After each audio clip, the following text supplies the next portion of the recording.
roh manusia bagaikan tentara berkelompok. Dalam kehidupan sehari-hari, kita menyaksikan adanya kecenderungan manusia untuk bergabung dengan orang-orang yang memiliki kesamaan dalam aspek tertentu, terutama aspek rohani atau kejiwaan, seperti keyakinan. Keyakinan ini termasuk agama, tujuan hidup, sistem nilai, kesamaan pola pikir, kesamaan tingkat kecerdasan, dan kesamaan perilaku. Nah, kecenderungan semacam ini mendorong manusia untuk berkelompok, baik secara formal maupun non-formal. Berkelompok dengan teman-teman yang memiliki persamaan, seperti kelompok-kelompok berdasarkan kesamaan agama. Misalnya orang Islam punya kecenderungan untuk berkawan dengan sesama Muslim. Orang Nasrani punya kecenderungan untuk berkumpul, berkawan sesama Nasrani. Itu natural, ya. Kesamaan ideologi. Ideologi apa saja? Ideologi politik juga begitu. Orang-orang yang mempunyai ideologi politik yang serupa biasanya bergabung di partai yang sama. Begitu pula profesi. Ada misalnya Ikatan Dokter Indonesia. Ada misalnya Asosiasi Insinyur Indonesia. Dan ada juga kecenderungan berkelompok berdasarkan kesukuan. Nah, kecenderungan ini merupakan bawaan bagi setiap orang yang dipengaruhi oleh karakter rohnya. Roh itu kita sehari-hari menyebutnya jiwa. Ya, jadi karena jiwa kita mempunyai karakter yang berbeda-beda, maka jiwa itu memotivasi kita untuk berperilaku semacam itu, yaitu suka berkelompok dengan seperti yang berkelompok dengan orang-orang yang serupa. Karena mereka cenderung berkelompok, itu diumpamakan seperti tentara yang dikelompok-kelompokkan. Ya, kalau tentara itu ada kompi ini, kompi itu. Ada, kalau zaman dulu ada tentara yang kelompok pemanah. Ada tentara kelompok infanteri dan sebagainya. Nah, itu karena ada kelompok-kelompok tentara dengan keahlian yang berbeda-beda, maka Rasulullah mengibaratkan roh manusia secara gabungan itu mempunyai kecenderungan mengelompokkan diri. Dan kita juga melihat kok Rasulullah memberikan contoh kok tentara. Iya, karena saat itu kan seringkali penduduk Madinah, orang-orang Muslim diserbu dari luar. Karena sering diserbu, maka penduduk Madinah mesti mempersiapkan diri, membuat, kalau sekarang tentara itu kan digaji, kalau mereka tidak digaji. Jadi relawan-relawan untuk menjadi pasukan. Nah, Rasulullah bersabda, al-arwahu junudun mujannadah, fama ta'arafa minha iktalafa, wa ma tanakara minha ikhtalafa. Roh-roh itu seperti prajurit yang berkelompok-kelompok.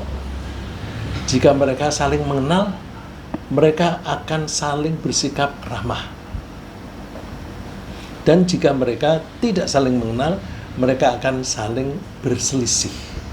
Nah, ini kalau kita lihat dari segi komunikasi, kalau kita itu banyak mengenal teman kita, maka kita cenderung lebih akrab. Tapi kalau kita dan teman kita itu banyak blank spot, ya, banyak faktor-faktor yang kita tidak ketahui, entah karena itu sebab, misalnya dia selalu cenderung diam, atau kita menyebut pendiam, dan kita tidak tahu persis tentang latar belakang dia. Nah, kita tuh cenderung hati-hati karena kita tidak begitu mengenal. Nah, kalau hati-hatinya itu karena apa? Karena tidak diketahui, maka sering menduga-duga. Oh, dia begini kali, dia begitu kali. Nah, menduga-duga itu kan bisa salah. Karena bisa salah, maka bisa salah paham. Nah, salah paham itu bisa menimbulkan friksi. Makanya kalau tidak saling mengenal, maka ada kecenderungan ada friksi di antara kita. Kalau kita saling mengenal, insya Allah kita menjadi rukun dan ramah. Seperti ya gambarannya seperti ibu-ibu tadi sebelum kita mulai kan ngobrol cerita ini cerita itu, ramah karena saling mengenal ya. Dan itu khasnya kelompok kita kajian PPM ya. Karena ramah sebelum mulai itu ngobrol sana ngobrol sini. Kemudian karena manusia memiliki kecenderungan untuk bergabung dengan orang-orang yang memiliki kesamaan, maka jika kita ingin mengetahui karakter atau sifat seseorang, kita bisa memperoleh gambaran dari perilaku teman-teman pergaulannya. Sebagaimana disebutkan oleh penyair Tarfah bin Abd. Sebelum saya bacakan syairnya, begini, kalau kita misalnya ingin tahu pejabat itu arahnya kemana, politiknya kemana, atau kecenderungan beragamanya bagaimana. Nah itu kita tidak bisa tanya, Pak karaktermu bagaimana sih Pak? Enggak bisa. Kalau untuk ukuran kita itu enggak sopan. Nah kita bisa mempelajari tentu pada tahap awal ya, dia temannya siapa saja. Oh temannya si A, si B, si C, yang mereka orang-orang yang tekun melaksanakan ajaran agamanya. Nah, kita menduga ya, baru menduga bahwa kira-kira dia orangnya seperti itu. Tapi kalau orang-orang yang di dekatnya itu adalah orang-orang yang biasa korupsi, nah itu mungkin orang-orang yang bergabung untuk mencari kerjasama supaya bisa melakukan korupsi bareng-bareng. Nah, ini ada penyair yang banyak dikutip ya, dikutip dari segi kemasyarakatan maupun dikutip dari segi bahasa ya. Bunyinya anil mar'ila tasal wasal an qarinihi fakullu qarinin bil muqarrani yaqtadi. Tentang seseorang jangan kamu bertanya kepadanya tentang siapa dia itu, tapi tanyalah siapa temannya. Setiap teman akan mengikuti orang yang dia temani. Ini kecenderungan secara umum natural. Kalau dari segi bahasa itu tas'al, kata kerja tas'al bisa dibaca menjadi tasal. A-nya yang di tengah itu hilang. Tas'al jadi tasal. Di situ yang tertulis wasal. Wasal itu asalnya was'al, tapi diringkas menjadi wasal. Nah, ini contoh bahasa bahwa kita cenderung menyederhanakan ucapan kita, ucapan dalam bahasa. Itu berlaku untuk bahasa apa saja. Ya, untuk bahasa Inggris kita karena sering menggunakan do not, lalu kita ringkas dengan don't. Will not menjadi won't. Tidak menjadi ndak, tak, atau di Jawa Tengah enggak ya. Bukan, kalau di Jawa Tengah itu ndak ya, jadi kita cenderung menyederhanakan kehidupan kita termasuk di dalam berbahasa. Kemudian dari penjelasan Rasulullah SAW mengenai pengelompokan ruh-ruh tadi, kita bisa memahami kecenderungan orang-orang yang beriman untuk saling mendukung, saling melindungi, dan saling menyayangi. Indikasi bahwa manusia itu saling melindungi bisa kita lihat dari kesediaan mereka untuk saling menasihati dengan cara saling menganjurkan untuk melakukan kebaikan dan saling memperingatkan agar tidak melakukan hal-hal yang berakibat buruk. Firman Allah, wal mu'minuna wal mu'minatu ba'duhum awliya'u ba'd ya'muruna bil ma'rufi wa yanhauna 'anil munkari wa yuqimuna as-salata wa yu'tuna az-zakata wa yuti'una Allah wa rasuluh. Yang namanya orang mukmin laki-laki maupun perempuan itu punya kecenderungan sebagian dari mereka melindungi sebagian yang lain. Sebagian melindungi sebagian yang lain. Contohnya mereka itu mau menganjurkan kepada perbuatan yang baik dan mau melarang temannya untuk tidak melakukan sesuatu kejahatan atau sesuatu yang tidak baik. Ini kan orang-orang mukmin, laki-laki maupun perempuan, kan ingin dirinya selamat. Karena ingin dirinya selamat, maka kepada temannya, kepada saudaranya, mereka ingin semuanya selamat. Nah, supaya selamat, maka kalau ada teman yang tidak melaksanakan tugas dengan baik, lalu terus diperingatkan, sholat dong. Nah, itu tugas, laksanakan dengan baik. Kemudian kalau dia ada keinginan atau rencana melakukan sesuatu yang buruk, jangan lakukan itu, tidak baik. Nah, itu kan mencegah kemungkaran. Di samping itu, mereka bareng-bareng mendirikan sholat dan saling mengingatkan, bayar zakat dong, sedekah dong, itu kasihan saudara-saudara kita. Ini ekonomi lagi terpuruk, maka banyak orang-orang yang kesulitan untuk mencari penghasilan untuk makan mereka. Terus mereka juga mempunyai kecenderungan yang sama, taat kepada Allah dan kepada utusannya. Nah, orang-orang semacam itu, ulaika sayarhamuhumullah, innallaha azizun hakim. Nah, kalau ada kecenderungan untuk saling melindungi, saling memberi saran, saling memperingatkan, itu kan mereka melakukan itu karena kasih sayang. Sholat berjamaah bersama-sama itu kan karena kasih sayang. Karena orang-orang mukmin, laki-laki maupun perempuan itu saling menyayangi, maka Allah akan menyayangi mereka. Ya. Sayarhamuhumullah, Allah akan menyayangi mereka. Demikian juga orang-orang yang tidak percaya akan adanya Tuhan, mereka juga cenderung saling melindungi dalam kaitannya dengan kepentingan mereka. Ya, kalau tadi orang mukmin cenderung untuk saling melindungi dengan sesama muslim mukmin, orang kafir juga begitu. Walladzina kafaru ba'duhum awliya'u ba'd. Orang-orang yang kafir, yang mengingkari Allah, sebagian melindungi sebagian yang lain.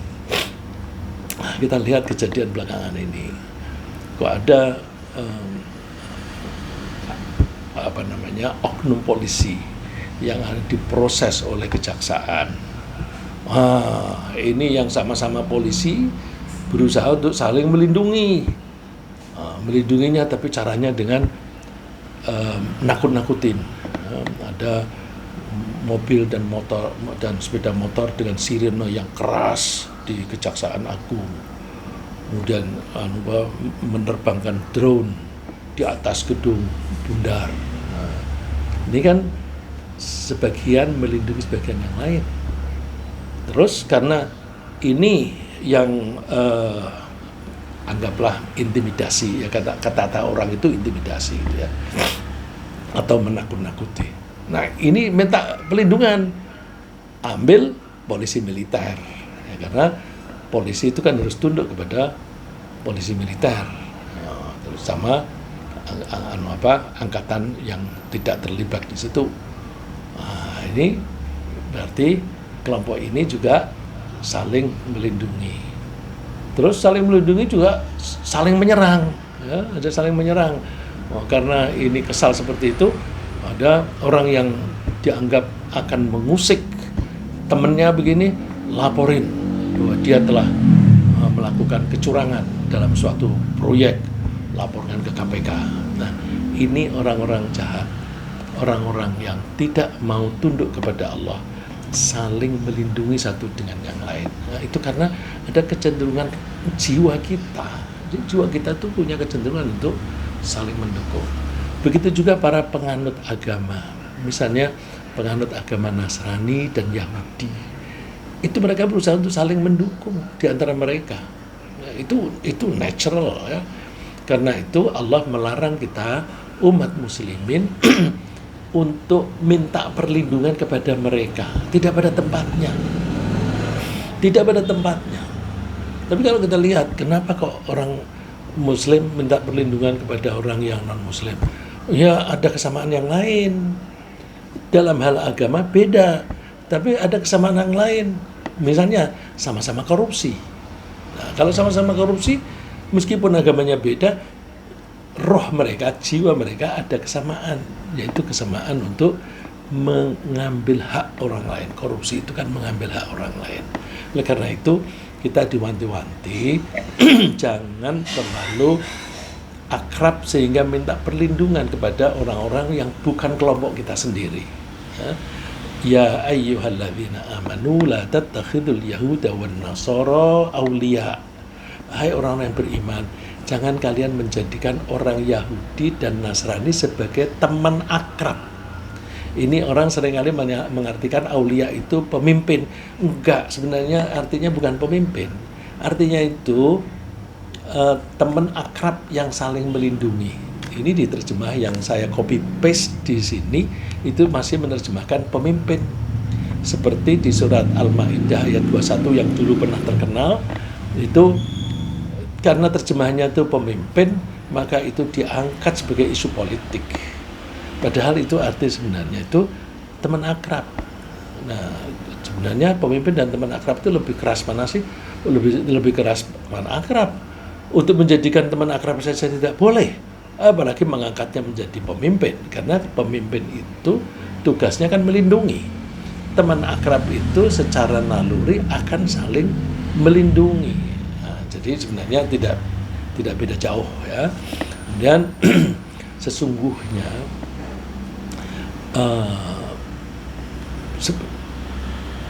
barang siapa di antara kamu mengambil mereka menjadi teman akrab, maka sesungguhnya orang itu termasuk golongan mereka.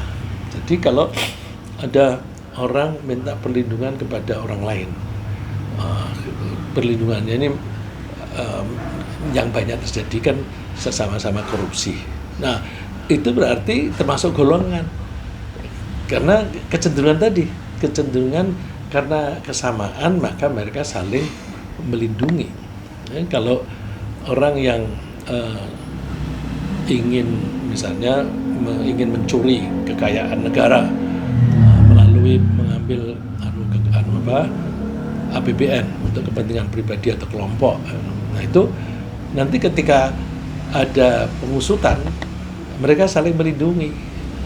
Yang bawah minta kepada yang di atas supaya yang atas itu menggunakan otoritasnya agar tidak diproses. Nah, ini yang seringkali kita dengar, ada seseorang yang sedang diproses di pengadilan tapi tiba-tiba berhenti penyelidikannya atau kasusnya dianggap tidak ada.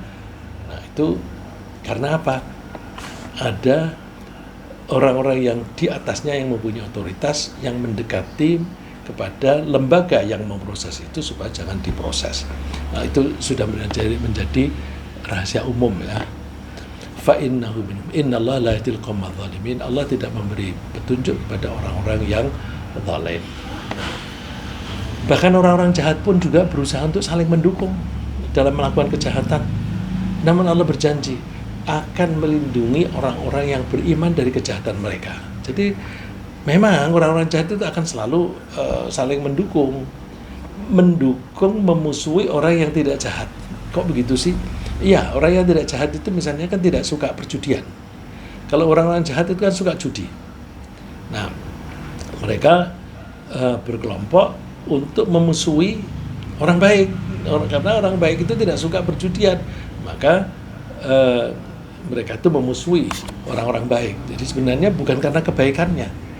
Mereka memusuhi karena orang baik ini menghalang-halangi mereka melakukan perjudian atau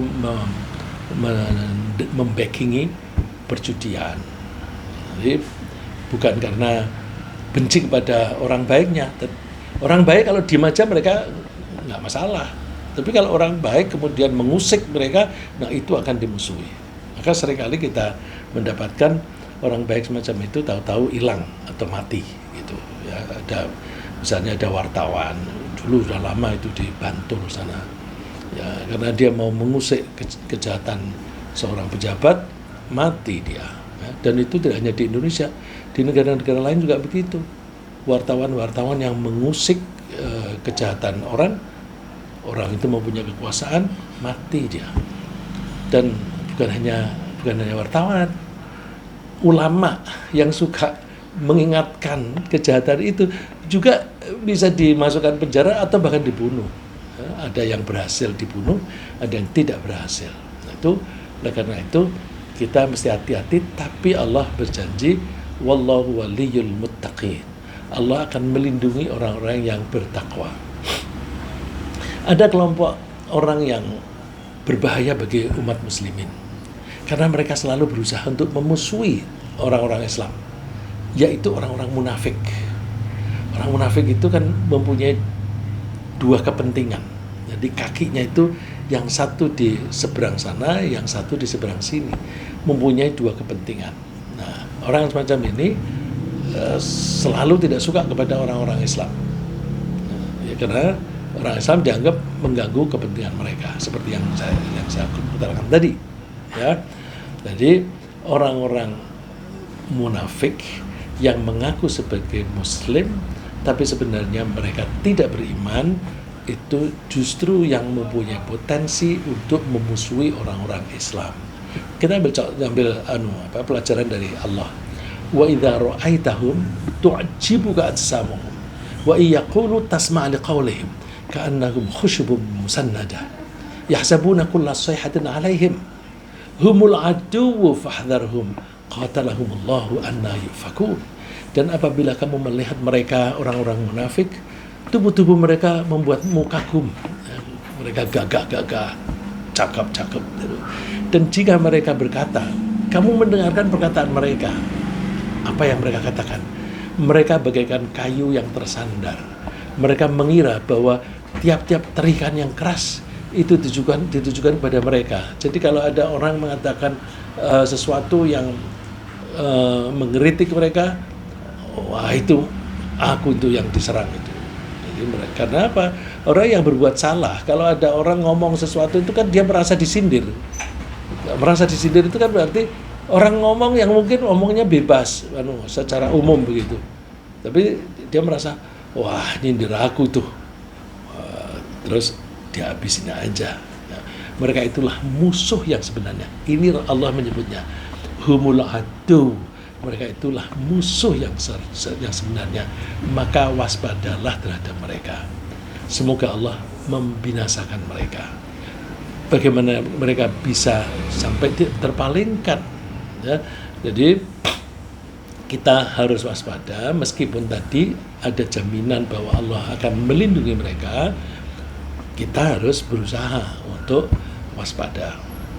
Dengan memperhatikan bahwa setiap kelompok orang yang memiliki kesamaan cenderung untuk saling melindungi dalam berbagai hal, terutama dalam hal berhadapan dengan kelompok lain, maka sebaiknya umat Islam memperkuat keterkaitan mereka sendiri dalam rangka melindungi diri mereka sendiri.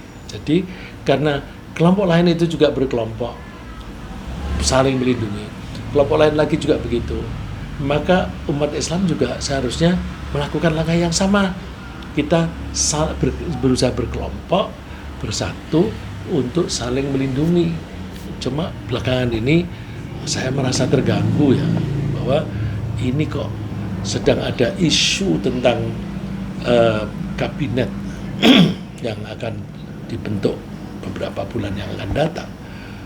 Itu orang Islam berantem sendiri. Orang Salafi ngeritik orang Muhammadiyah. Orang Muhammadiyahnya itu ngomong tentang hukum musik.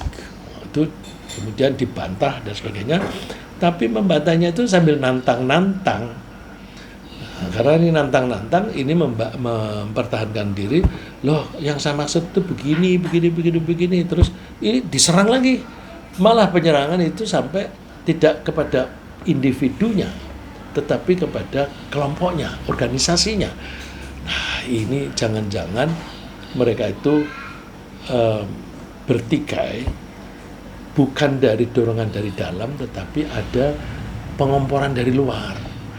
Nah, pengomporan dari luar supaya orang Islam itu berantem sendiri. Nah, kalau orang Islam berantem sendiri, mereka menjadi lemah. Kalau mereka jadi lemah, maka orang yang non-Islam dan orang-orang yang jahat bisa membangun kekuatan yang lebih. Oleh karena itu kita waspada, jangan berantem lah.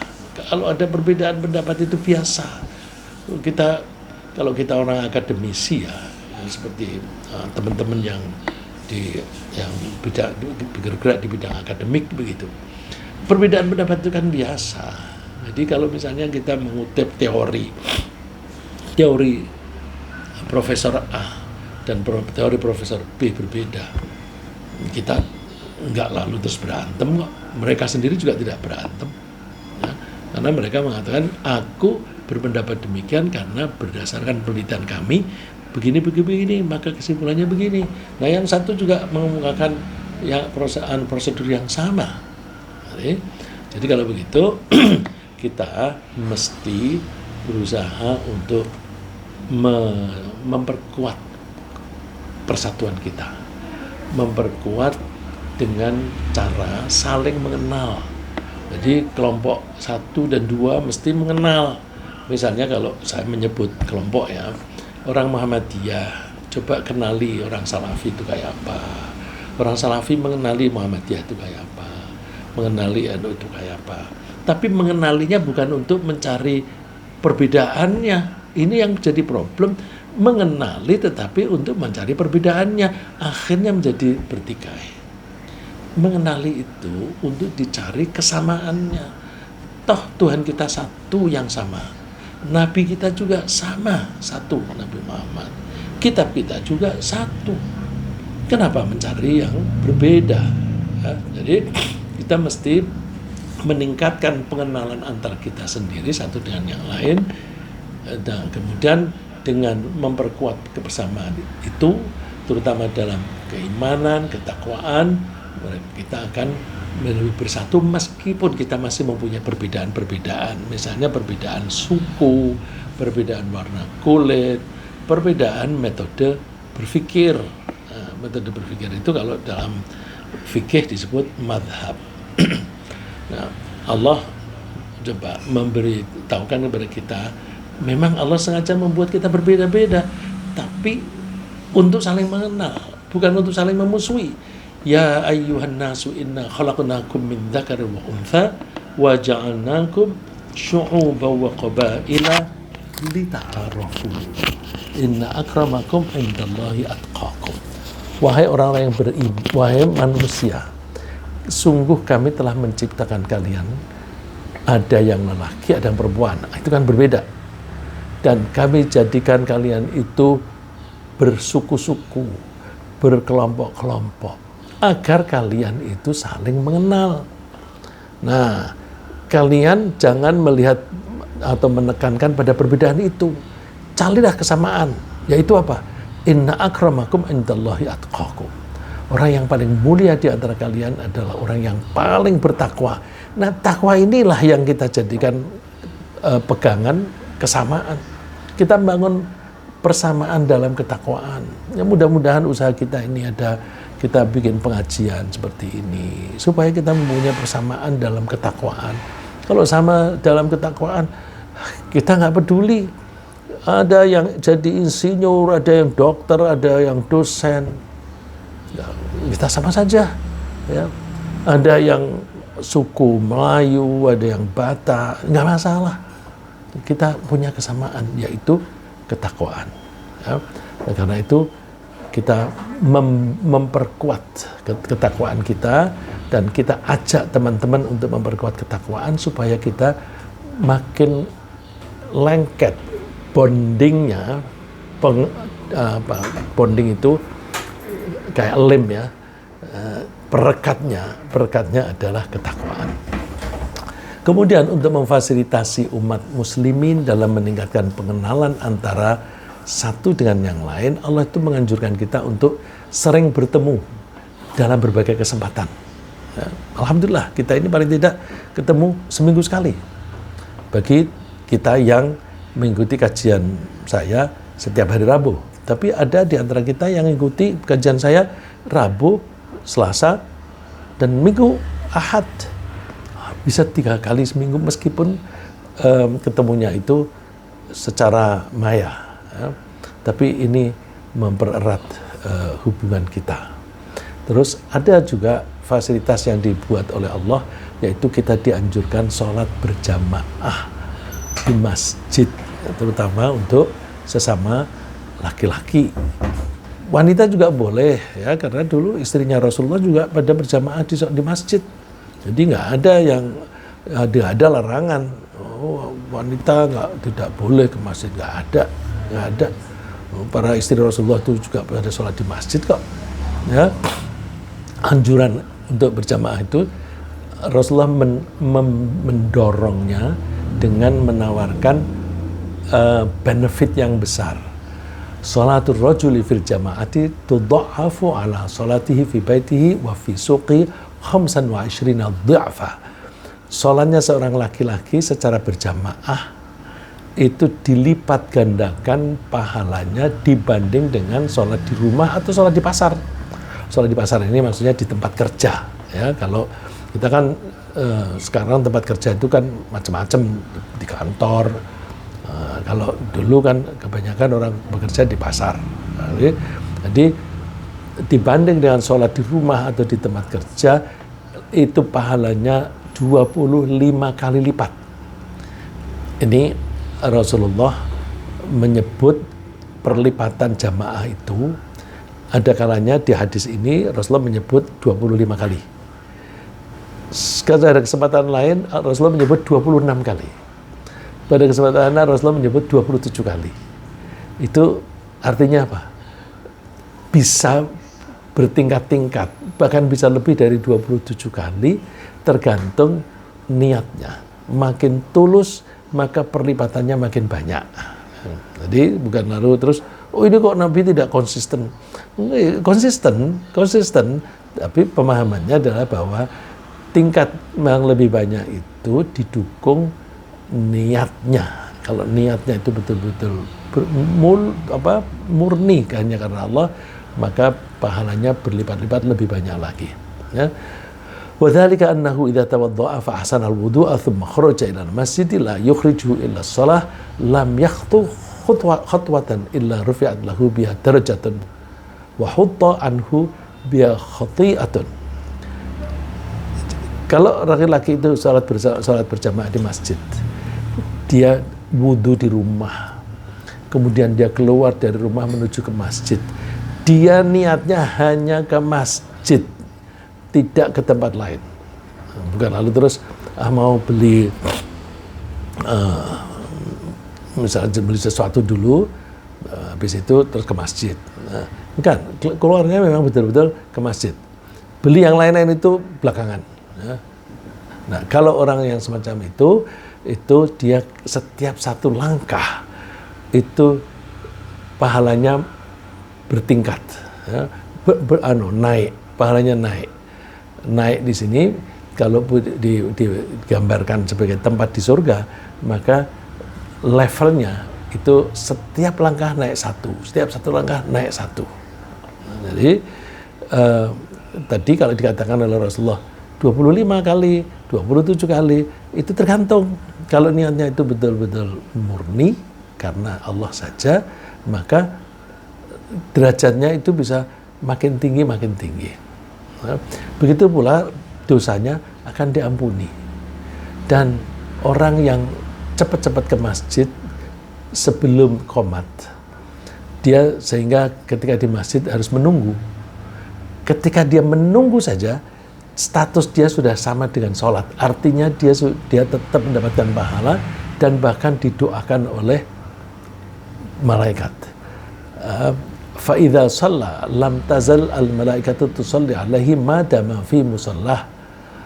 Selama dia di tempat sholat itu, di masjid itu, dia menunggu atau apa, malaikat itu mendoakan dia. Doanya, Allahumma sholli alaihi, wahai Allah, berilah rahmatmu kepadanya. Ini kalau biasanya kita bilang sholli alaihi kepada Nabi.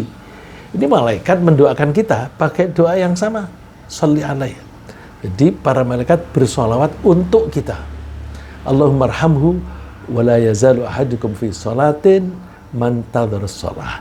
Dan kalian terus menerus melakukan sholat artinya pahalanya sama dengan sholat selama menunggu sholat. Jadi kalau kita datang terus kita sholat tahiyatul masjid misalnya, terus kita nunggu diem aja, itu sudah sama dengan sholat. Nanti setelah sholat selesai kita sudah salam, sebelum kita berdiri nilainya juga sama dengan sholat. Jadi betapa murah hatinya Allah ya. Kemudian Allah juga menganjurkan umat muslimin di seluruh dunia untuk datang ke Makkah. Ini sekarang ini orang sedang pada menuju ke Makkah untuk melaksanakan ibadah haji, semata-mata dalam rangka memperoleh ridho Allah. Nah, karena mereka datang dari berbagai penjuru dunia yang tujuannya sama ya, yaitu mencari ridho Allah, maka kesamaan itu memberi kesempatan mereka untuk saling mengenal dan saling menyayangi. Coba yang belum pernah ke sana, buktikan. Nanti ketika di sana kita ketemu orang India, ketemu orang Afrika, ketemu orang Eropa, nanti kan semuanya itu friendly, semua bersahabat. Karena itu tadi pedomannya satu, yaitu ketakwaan. Nah, kok bisa begitu? Ya, ini anjuran haji itu sejak Nabi Ibrahim. Allah menganjurkan Nabi Ibrahim untuk membangun Ka'bah.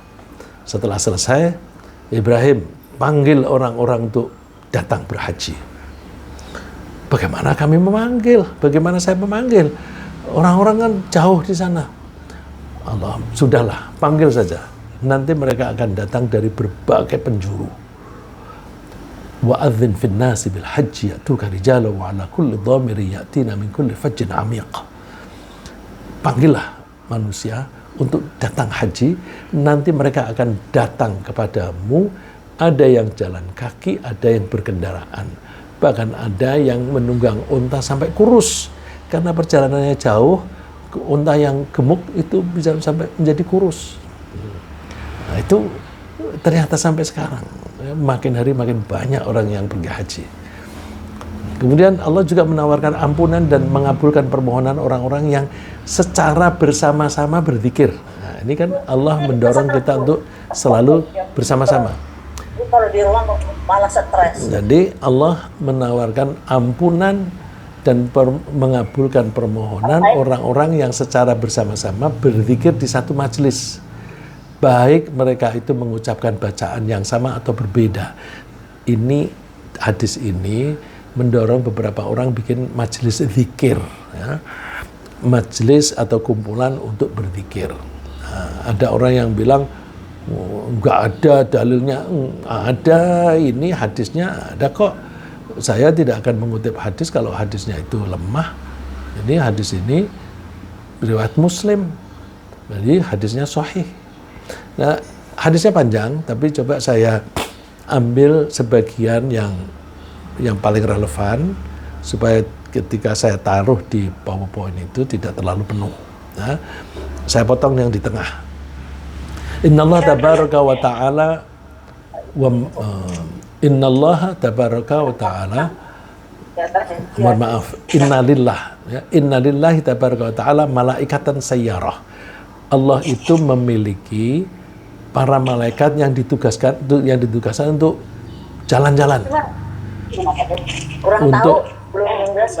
Cuman Pak Baru kan orangnya aleman. Bisa minta tolong di mute, Bu. Bisa di mute dari situ?